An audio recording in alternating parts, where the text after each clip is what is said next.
Well, this is the final weekend before tomorrow's Iowa caucuses, but the extreme weather, which is -6 degrees right now, is prompting concerns about turnout there. A new CBS poll shows former President Trump with a commanding lead among likely Republican voters nationwide.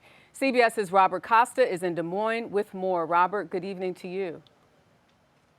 Good evening, Jerika. Polls show former President Trump is poised for a big win here, but that isn't discouraging Trump's rivals. A frozen frenzy. Republican presidential candidates and voters trudging through Iowa on the eve of the GOP caucuses in sub-zero temperatures. Even though it's cold, if I do make a difference this year, I want to be here.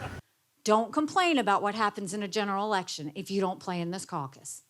It matters. Former Trump ambassador Nikki Haley is on the rise, hoping for a strong finish that could catapult her into the New Hampshire primary later this month.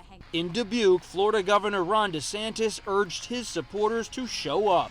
If you're willing to brave the cold for a few hours tomorrow for the Iowa caucus, I'll be spending the next 8 years fighting for you and fighting for this country. But Trump's shadow looms over the snowy landscape. A new CBS News poll shows his lead has grown nationally among GOP primary voters. That poll also found that Republican voters see him as the best bet to defeat President Biden. We're going to win. On Sunday, Trump sounded confident, but he's not taking turnout for granted. The higher we go, the better a signal. We send a good signal to New Hampshire, but the better a signal we send in November that we're taking our country back. And Robert Costa joins me now from Iowa. Robert, when you look at the last 5 Iowa caucus winners within the Republican Party, only 2 went on to become president, George W. Bush and Donald Trump. So Iowa is not the end-all be-all, is it? That's exactly right. This is just the beginning.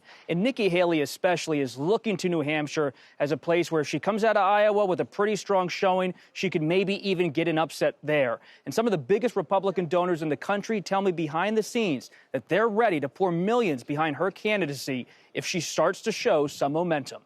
Jerika. All right, Robert Costa covering it all for us. Thank you.